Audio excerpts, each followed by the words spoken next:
Kalau kita hobi ke masjid, senang ke masjid, bukti bahwa kita orang bertakwa. Bahkan Allah melegitimasi orang yang suka memakmurkan masjid dengan bahasa iman.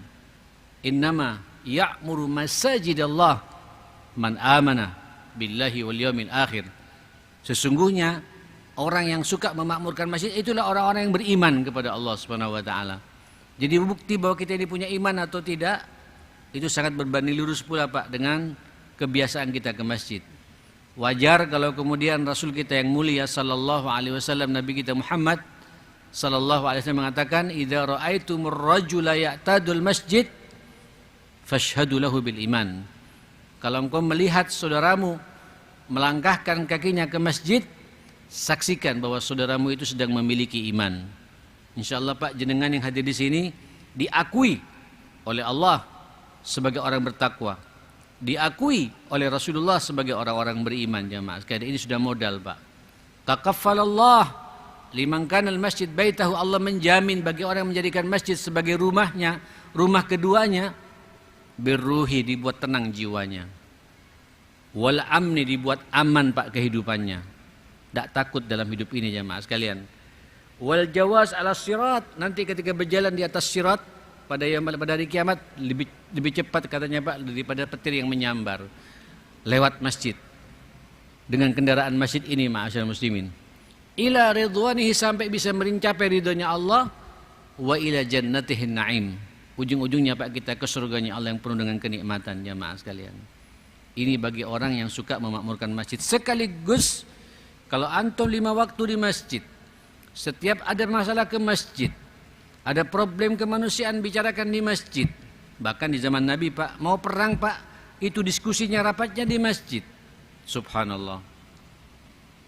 Pak, orang-orang seperti itu kata Nabi nanti pada hari kiamat disiapkan apa? Tribun khusus. Ya, payung khusus di mana tidak ada payung kecuali hanya payung dan naungannya Allah Subhanahu wa taala. Baik. Yang ketiga jamaah sekalian, warajulani tahabba fillah ijtama alaihi wa tafarraqa alaihi. Dua orang yang saling cinta mencintai karena Allah. Ini mohon maaf sunnah yang hilang sekarang nih Pak. Ya, sunnah yang hilang. Seharusnya kita ini jamaah sekalian, selain kita cinta orang tua, cinta istri, cinta anak, hidup ini Pak dalam kita berinteraksi sosial harus ada satu orang yang saling cinta mencintai karena Allah. Kata Nabi, berjumpa karena Allah, berpisah juga karena Allah. Dan sampean Pak kalau cocok sama orang Pak, cocok gandeng langsung Pak, langsung berjabatan tangan, kita bersaudara ya karena Allah. Ya, kita saling cinta mencintai karena Allah. Ucapkan jamaah sekalian. Insya Allah Pak, orang seperti itu kalau dia marahnya karena Allah.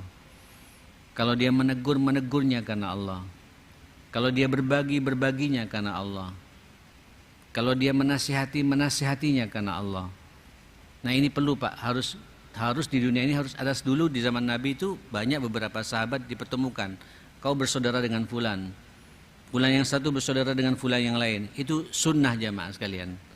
Ya, sehingga ada pengajian Pak, diingatkan jangan lupa nanti malam pengajian.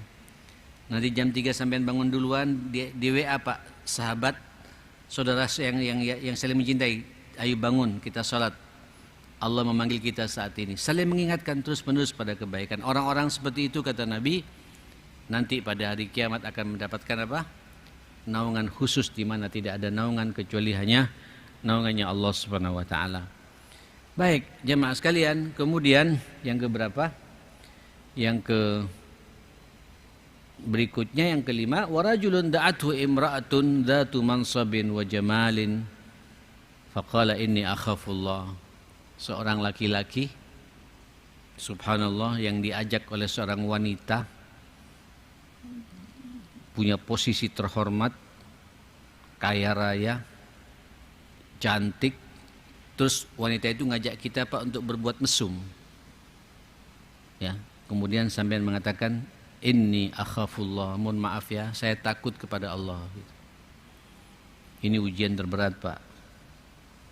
Ya, ujian terberat buat kita jamaah sekalian. Sekarang ini kita tidak mencari, dicari terkadang oleh wanita, Pak. Dan sambian mengatakan, inni akhafullah, saya takut kepada Allah. Tolong Pak, kalau ada SMS nyasar, ya, kalau ada telepon nyasar dari lawan jenis, jangan direspon jamaah sekalian. Ya, ada WA, kenalin dong segala macam, tidak usah direspon Pak. Sampai kalau udah merespon, sampai berarti sudah tidak termasuk pada bagian ini jamaah sekalian. Kalau ada orang tidak kenal mau kenalan sama sampean dan sampean dia tahu bahwa kita sudah punya keluarga, punya anak, digoda oleh wanita kemudian sampean menjawab, tidak masuk Pak pada hadis ini. Sampean katakan, astagfirullah, saya sudah punya istri dan punya anak. Tutup Pak. Kalau perlu blok nomor itu jamaah sekalian. Itu terhormat sampean. Sampean sudah punya muqaddimah Pak untuk mendapatkan naungannya Allah pada hari kiamat jamaah sekalian. Termasuk juga buat ibu-ibu. Ya, diajak kenalan oleh laki-laki parlente, gagah, ganteng, usahanya luar biasa, pabriknya banyak, ya, mobilnya juga luar biasa, rumahnya mentereng, terus ngajak berbuat mesum. Terus ibu ini mengatakan, mbak ini mengatakan, mohon maaf, saya bukan perempuan murahan, saya takut kepada Allah Subhanahu wa taala. Nasihati. Jangan sampai terjebak. Dan ini ujian akhir zaman, Pak. Sekarang ini ujian luar biasa. Apalagi mencari, Pak. Sekarang kan mencari terkadang, Pak ya. Mencari untuk hal-hal seperti itu. Wah, ini sudah tidak masuk, Pak, pada bab-bab seperti ini jamaah sekalian. Ini orang diajak, Pak, sambil mengatakan tidak. Peluangnya besar. Tidak ada yang tahu, hanya dia berdua saja. Fulus lagi, Pak, kaya raya, cantik, ganteng, usahanya mapan, ngajak berbuat mesum. Mohon maaf, saya punya Allah, Allah memantau saya. Orang-orang seperti itu akan mendapatkan naungan nanti pada hari kiamat, di mana tidak ada naungan kecuali hanya naungannya Allah Subhanahu wa taala. Saudara, yang keenam, apa yang keenam? Rajulun tasaddaqa bi sadaqatin fa akhfaha hatta la ta'lama shimaluhu ma tunfiku yaminuhu atau ma sana'at yaminuhu. Seseorang yang bersedekah Pak, berinfak dengan satu infak, saya nggak tahu berapa jumlahnya, apakah berbentuk uang atau berbentuk barang, tapi fa akhfaha, dia sembunyikan Pak apa yang dia infakkan itu, tidak ada yang tahu kecuali hanya dia dengan Allah Subhanahu wa taala gitu. Dan malaikat yang mencatatnya. Sampai begitu rahasianya, tangan kirinya tidak tahu apa yang diperbuat oleh tangan kanannya sendiri jemaah sekalian. Begitu rahasianya, apalagi tangannya orang, Pak. Apalagi matanya orang. Jadi berinfak, betul-betul berinfak karena Allah, tidak ingin ketahuan sama siapapun pula. Biar Allah saja yang paham itu. Umpamanya Pak, di kampung sampean sedang dibangun masjid, sampean datang ke sana, mungkin nyuruh orang Pak, nyuruh supirnya atau nyuruh siapa, apa yang kurang gitu. Kayaknya Pak yang kurang besi betonnya. Aku sudah nanya sama mandornya, kayaknya yang kurang ini semennya gitu. Tiba-tiba Pak besoknya datang semen 2 truk jamaah sekalian. Dari siapa? Hamba Allah. Wah, itu cantik Pak. Itu luar biasa jamaah sekalian. Ya, enggak pingin show dengan apa yang dia perbuat itu.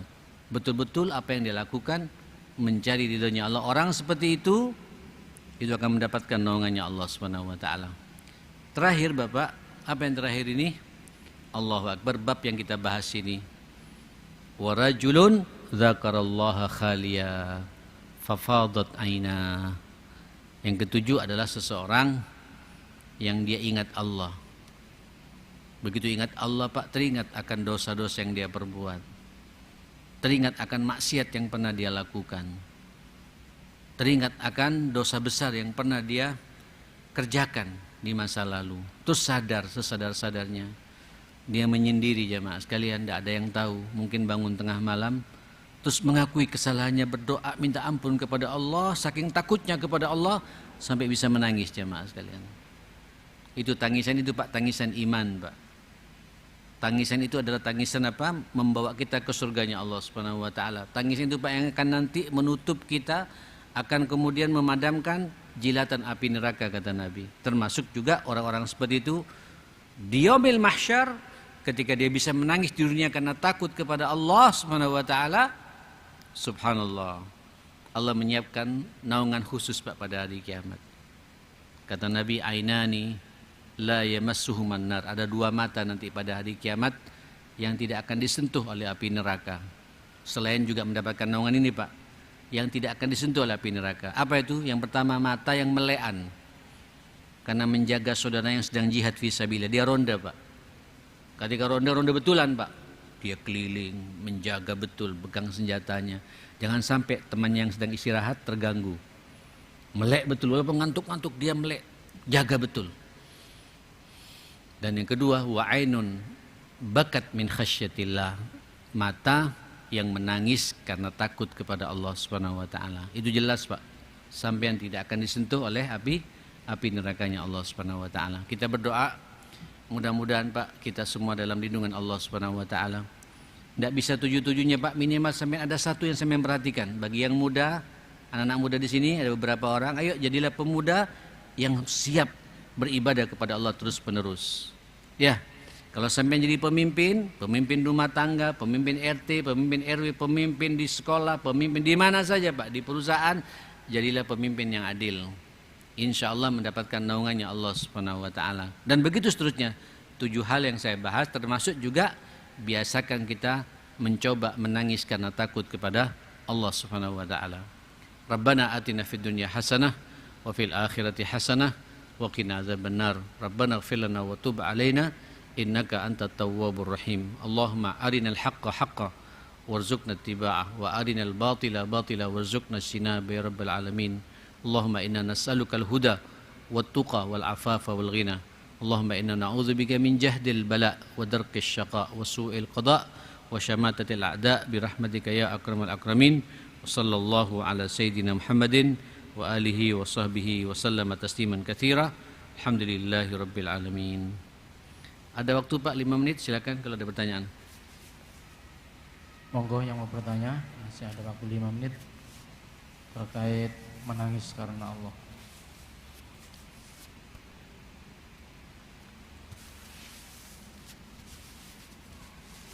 Ibu-ibu barangkali bertanya.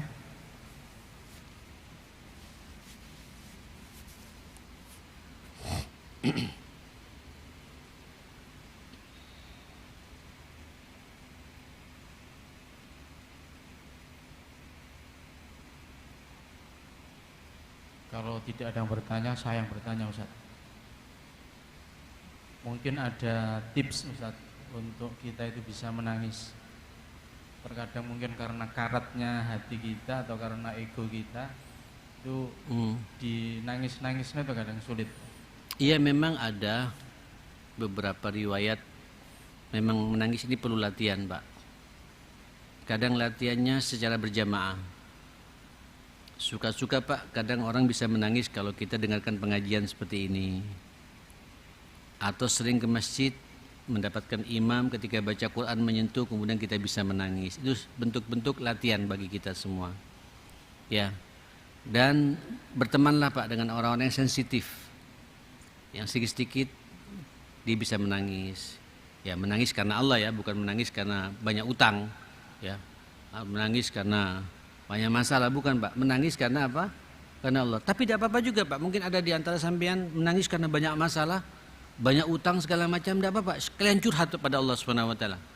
Sarananya lewat benturan masalah, kemudian benturan itu semuanya sampean curhatkan kepada Allah sebagai latihan menangis. Boleh itu jamaah sekalian. Silakan.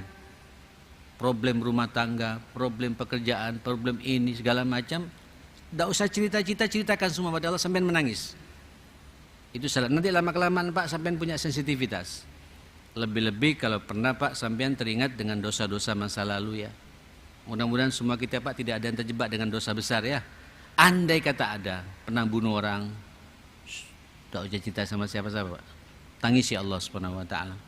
Pernah zina, pernah narkoba, pernah terjebak dengan minuman keras, pernah dulu menikmati makan uang riba, bahkan pemain riba, terus sadar sesadar-sadarnya. Ini kesempatan bagi kita untuk menangis. Ibki, menangislah. Kalau tidak bisa menangis, fatabaki, mencoba untuk menangis.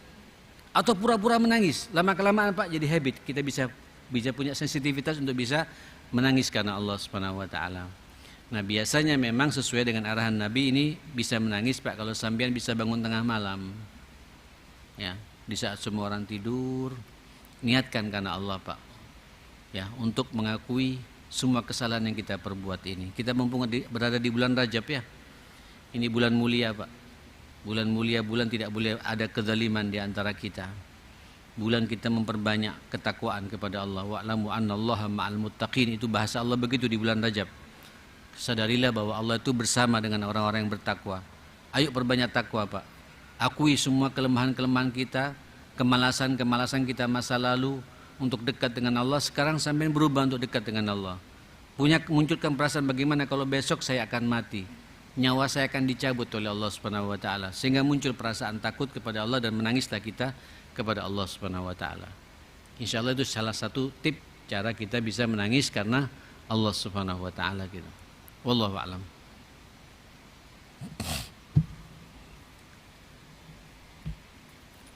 Oke, yang ditanyakan?